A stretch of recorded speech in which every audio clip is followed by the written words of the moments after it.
لیکن یہ جو ٹاپک ہے نا، یہ اتنا بڑا امپیکٹ ہے اس ٹاپک کا معاشرے کے اندر، نہ صرف معاشرے کے اندر، ہمارے ارد گرد میں، ہماری فیملی لائف کے اندر، ہمارے اپنے گھروں کے اندر بہت یہ امپیکٹ رکھتا ہے۔ اب یہ آج کل ہمارے جو مزاج بن گیا ہے کہ برداشت نہ کرنے کا، اور کوئی بات کوئی ہمیں مزاج کو بری لگے، چاہے تھوڑی سی چھوٹی بات ہو، ہم اس کا آج بڑے اس کے اتنے بڑے مسائل پیدا ہو جاتے ہیں۔ بلکہ ایک چھوٹی سی مثال میں جب مجھے کہتے ہوئے افسوس بھی ہوتا ہے، جب میں نے اخبار میں پڑھی کہ ایک مسجد میں ایک صاحب نے پنکھا چلایا، انہوں نے منع کر دیا، اس پہ آپس میں تکرار بھی، فائرنگ کر کے مار دیا اس کو، اس کی جان چلی گئی۔ مطلب کہ آپ سوچیں کہ ہمارے ہاں عدم برداشت کا لیول کس حد تک ہے۔ مسئلہ اس کا صرف یہ ہے دین سے دوری۔ بے شک انہوں نے صلی اللہ نے فرمایا کہ تمہیں کوئی ظلم کرتا ہے، تمہارے ساتھ کوئی مسئلہ کرتا ہے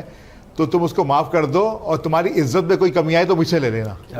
کیا کہنے، فرمایا تمہاری کوئی عزت میں کمی آئی تو اتنی بڑی شخصیت جن کے لیے کائنات کو تخلیق کیا گیا، وہ کہہ رہی ہے تو مجھ سے لے لینا، تو اس سے خود مثالیں دے کے بتا رہی ہے۔ ہم نے اصل میں زبانی دعوے ہمارے یہاں زیادہ ہیں،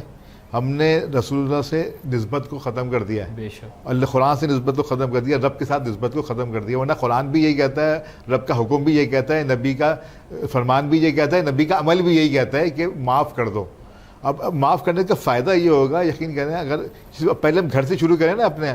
جو ہم کہیں اور نہیں آتے، ہمیں اپنے آپ کو دیکھیں، ہم کس کے اوپر کتنا معاف کرتے ہیں کسی کو۔ اگر ہم دیکھیں ہم کتنا عدم برداشت، اگر ہم اس کو ختم کر دیں تو ہمارے ارد گرد کے جو ہے نا، ہمارے سے فیملی، ہمارے بیوی بچے، ہمارے گھر کا وہ ماحول تقریباً آپ سمجھیں کہ 50% سے زیادہ آٹومیٹکلی خود صحیح ہو جاتا ہے۔